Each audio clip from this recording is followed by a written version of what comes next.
جنہوں نے اللہ کو بھلا دیا، اللہ نے انہیں ان کی ذاتوں سے بے خبر کر دیا.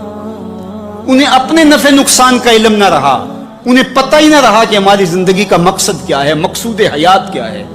جو لوگ اللہ کو بھول گئے، اللہ فرماتا ہے اللہ نے انہیں ان سے غافل کر دیا.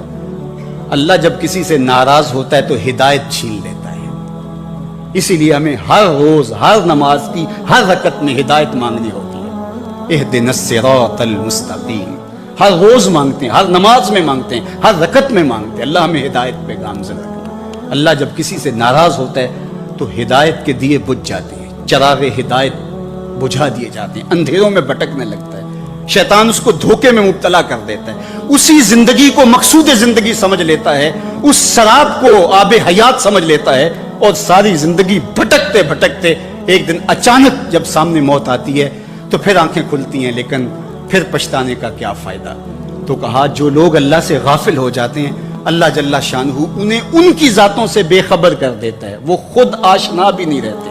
جو خدا فراموش ہوتے ہیں وہ خود فراموش ہو جاتے ہیں. اور مجھے بتاؤ جو خود فراموش ہو جائے اس کے پلے بچا کیا؟ اقبال نے کہا تھا نا، اپنے من میں ڈوب کر پا جا سراغ زندگی. تو میرا نہیں بنتا تو نہ بن، اپنا تو بن. اور جو اپنا بھی نہ ہو، جس کو یہ بھی نہ پتا ہو کہ میں ہوں کون، میں کہاں ہوں، میرا مقصد زندگی کیا ہے، مقصد حیات کیا ہے، کھانا پینا اور لذتوں کا حصول، یہ تو چوپائے بھی کرتے ہیں. تو اشرف المخلوقات کا ہے. یہ زندگی تو ان کی بھی ہے کہ وہ اچھا کھاتے ہیں. تم تو ایک پاؤ بھر گوشت کھا لیتے ہو، اور شیر روز ایک ہرن جو ہے وہ چاٹ جاتا ہے. وہ تیرے سے زیادہ کھاتا ہے، تیرے سے زیادہ طاقتور ہے. ہاتھی کا جسم تیرے سے کہیں بڑا ہے. پرندے ہواؤں میں اڑتے ہیں، مچھلی پانی کی تہوں میں اتر جاتی ہیں. عقاب کی نظروں اور بلندی پرواز کی دیکھنے والی ہوتی ہے. کرگس کہاں سے کہاں تک سونگھ لیتی ہے، ان کی قوت شامہ تیرے سے بڑی ہے. لیکن اس کے باوجود بھی افضل تو، اشرف بھی تو، اور اللہ نے اپنی نیابت کا تاج تیرے سر پہ رکھا ہے. جب تو اپنے آپ سے ہی آگاہ نہیں ہے تو پھر تو ہے کیا؟ تو راز کن فقاں ہے، اپنی آنکھوں پر عیاں ہو جا. خودی کا رازداں ہو جا، خدا کا ترجمہ ہو جا. خودی میں ڈوب جا غافل، یہ سر زندگانی ہے. نکل کر حلقۂ شام و سحر سے جاوداں ہو جا. مسافے زندگی میں سیرت فولاد پیدا کر. شبستان محبت میں حریر و پرنیاں ہو جا. گزر جا بن کے سیلے تند رو کو ہو بیاباں سے. گلستان راہ میں آئے تو جوئے نغمہ خاں ہو جا. تیرے علم و محبت کی نہیں ہے انتہا کوئی، نہیں ہے تجھ سے بڑھ کر ساز فطرت میں نوا کو. تو تو مقصود ہے، تو تو مسجد الملائک ہے.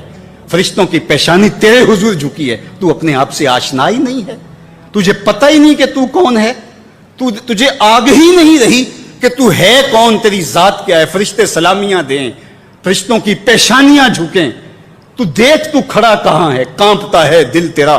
اندیشہ طوفان سے کیا، ناخدا تو، بحر تو، کشتی بھی تو، ساحل بھی تو. دیکھ آ کر کوچائے چاکے گریباں میں کبھی. کیس تو، لیلا بھی تو، صحرا بھی تو، محمل بھی تو. وائے ناکامی کہ تو محتاج ساکی ہو گیا. میں بھی تو، مینا بھی تو، مستی بھی تو، حاصل بھی تو. آہ کس کی جستجو آوارہ رکھتی ہے تجھے. راہ تو، رہرو بھی تو، رہبر بھی تو، منزل بھی تو. بے خبر تو جوہر آئینہ ایام ہے. تو زمانے میں خدا کا آخری پیغام. تو سمجھے نہیں کہ تو خدا کو بھول کے سمجھا کہ میری زندگی آزاد ہو گئی، اب میں جو چاہوں کروں. میں خدا کا بھی انکار کر دیا، بلا دیا اس کو. کہا جب خدا کو تو بھولا تو خود کو بھول گیا. زندگی کے مقصد کو تو نے فراموش کر دیا. اب بھٹکتا ہے ارض فلات میں، جنگل میں پڑے ہوئے خشک پتے کی طرح، جس کو ہوائیں کبھی ادھر اڑا دیتی ہیں کبھی ادھر اڑا دیتی ہیں. مقصد حیات کا علم نہیں ہے. تو کون ہے، کہاں ہے، تیرا مقصد زندگی کیا ہے. خدا کو بھولنے کا یہ نتیجہ ہے جو تجھے بھگتنا پڑ رہا ہے. خدا آشنا ہو جا، خود آشنا ہو جائے گا. تجھے ذات سے آگہی ہو جائے گی، من کا شعور مل جائے گا. تجھے پتا چلے گا کہ میں کون ہوں، میری زندگی کا مقصد اور مقصود کیا ہے. تو اگر تو ایسا نہیں کرے گا تو اللہ تجھے تیرے سے بے خبر کر. تیری ٹانگیں نہیں توڑ دی جائیں گی، تیرا رزق نہیں چھین لیا جائے گا، تیری آنکھوں سے روشنی نہیں اچکی جائے گی، تیرے کانوں کی سماعت نہیں کھینچ لی جائے گی. یہ سب کچھ ہوگا لیکن مقصد زندگی نہیں ہوگا. بندہ سمجھتا ہے میں نے انکار کیا تو کیا ہو گیا. میاں اللہ نے تجھ سے ہدایت لے لی.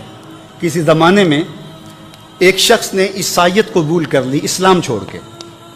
تو کچھ لوگ اس کو سمجھانے کے لیے علاقے بھر کے علماء جمع ہو کے گئے کہ یہ عجیب ماجرا ہے، تم نے اسلام چھوڑ دیا۔ اس نے کہا ایک دن سخت سردی تھی اور میں نماز پڑھنے لگا تو بے وضو ہی پڑھ لی، اور بڑا ڈرا کہ یہ بہت زیادتی کی میں نے، تو لیکن مجھے ڈر لگ رہا تھا نماز کی حالت میں کہ کہیں اللہ کا قہر نازل نہ ہو جائے، لیکن کچھ بھی نہ ہوا۔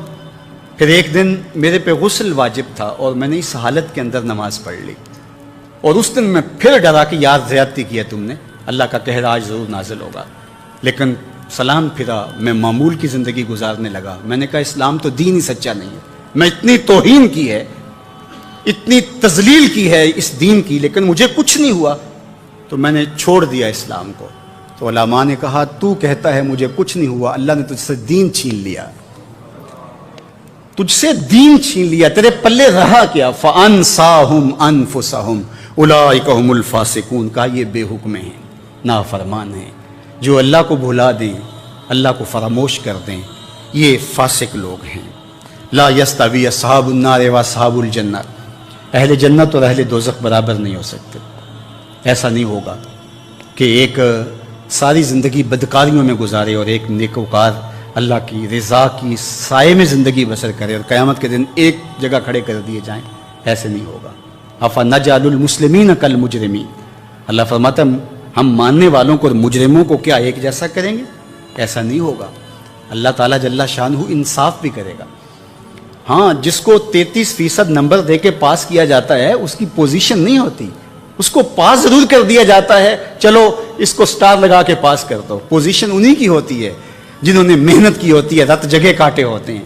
تو کہا مجرم اور ماننے والے برابر نہیں ہوں گے، تو فرمایا کہ وہ بے حکمے ہیں جو اللہ کے حکموں کو توڑتے ہیں، اس کے احکام کی جو ہے وہ توہین کرتے ہیں۔ تو جنت والے اور دوزخ والے برابر نہیں ہو سکتے، جنت والے جنت کے مزے لیں گے اور جہنم والے جہنم کی جلستی آگ میں ایک ذلت کی زندگی کاٹیں گے، موت بھی نہیں ہوگی وہاں۔ اللہ تعالیٰ جل شانہ قیامت کے میدان میں موت کو مینڈے کی شکل میں ظاہر کرے گا۔ کہتے ہیں جنت میں جا کے جنتیوں کے سینے میں ایک ہی خدشہ ہوگا، کھٹکا ہوگا، کہیں موت نہ آ جائے اور یہ نعمتیں چھن نہ جائیں، اور جو جہنمی ہے ان کے سینے میں ایک ہی امید کا چراغ روشن ہوگا، کبھی موت آ گئی تو مر جائیں، جان چھوٹ جائے۔ پھر مینڈے کی شکل میں روایت میں آتا ہے کہ موت کو لایا جائے گا، جنتی جنت سے، جہنمی جہنم سے گردنیں نکال کے اس منظر کو دیکھ رہے ہوں گے، پھر موت کو ذبح کر دیا جائے گا۔ جنتی اتنے خوش ہوں گے کہ اگر موت کو موت نہ آئی ہوتی تو یہ خوشی سے مر جاتے، اور جہنمی اتنے افسردہ اور دکھی ہوں گے کہ اگر موت کو موت نہ آئی ہوتی تو یہ صدمے سے مر جاتے۔ اب موت بھی نہیں ہے، جلو جہنم میں، اور یہ جنت والے فائز المراں، اصحاب الجنت هم الفائزون، یہ کامیاب اور بامراد۔ اللہ اہل جنت سے کہے گا کہ اردیتم، کیا تم راضی ہو؟ تو وہ کہیں گے ہمیں کیا ہوا کہ ہم راضی نہ ہو، ہمیں تو وہ ملا کہ جس کا ہم تصور بھی نہیں کر سکتے تھے۔ عمومی طور پہ لوگوں سے لوگ ہنس ہنس کے بات کر رہے ہوتے ہیں، گھر میں ان کا رویہ کچھ اور ہوتا ہے۔ کسی شخص کی سیرت کو پہچاننے کا بہترین ضابطہ کیا ہے، یہ دیکھا جائے کہ وہ اپنی بیوی کے ساتھ کیسا ہے، اور یہ ضابطہ خود میرے حضور نے دیا، تم میں سے سب سے بہتر وہ ہے جو اپنے اہل خانہ کے ساتھ بہتر ہے، اور میں تم میں سب سے زیادہ اپنے اہل خانہ کے ساتھ بہتر ہوں۔ جب حضور کا وصال ہوتا ہے تو 9 ازواج حضور کے نکاح میں تھی، کسی ایک کو بھی میرے حضور پہ شکایت نہیں تھی۔ یہ حضور کا انصاف، ان کو وقت دینا، ان کے لیے حضور علیہ السلام کا ایثار اور ان کے لیے حضور کی محبتیں۔ حضرت خدیجہ الکبریٰ رضی اللہ تعالی عنہ کا ذکر کرتے ہیں ان کے وصال کے بعد تو حضور کی آنکھیں چھلک پڑتی ہیں، اور جانور ذبح کرتے ہیں اور گوشت کے ٹکڑے ان کے سہیلیوں کے گھروں بھیجتے ہیں۔ حضرت عائشہ رضی اللہ تعالیٰ عنہ فرماتی ہیں میرا ان سے جو رشتہ تھا تو مجھ سے نہ رہا گیا، میں نے ایک دن کہہ دیا حضور آپ اس بوڑھی عورت کا ذکر نہیں چھوڑتے، بڑھاپے کی وجہ سے جس کے ہونٹوں کے گوشے بھی رنگ بدل گئے تھے۔ تو حضور علیہ السلام کے چہرے پہ جلال آیا، فرمایا عائشہ تم مجھے خدیجہ کے بارے تکلیف نہ دو، جب پورے مکے نے میرا انکار کیا تھا اس نے میرا اقرار کیا تھا، میں اس کا ذکر کیسے چھوڑ سکتا ہوں۔ اور حضرت عائشہ رضی اللہ تعالی عنہ فرماتی ہیں کہ حضور تشریف لائے اور میں آپ خورے میں پانی پی رہی تھی، تو حضور نے مجھے دیکھا تو دور سے کہا عائشہ تھوڑا سا پانی میرے لیے بھی چھوڑنا، تو فرماتی ہے میں نے پانی چھوڑ دیا، حضور نے میرے ہاتھ سے آب خورا لیا، پینے لگے تو پھر رک گئے اور میرے سے مخاطبہ کرتے ہوئے کہا حمیرہ، یہ حضور لاڈ سے انہیں کہا کرتے تھے، حمیرہ ذرا بتانا تم نے ہونٹ کہاں لگائے تھے؟ میں وہاں ہونٹ رکھ کے پانی پینا چاہتا ہوں، مجھے یہ بتاؤ اگر شوہر کا رویہ بیوی کے ساتھ یہ ہوگا تو گھر جنت کا ٹکڑا بنے گا یا نہیں؟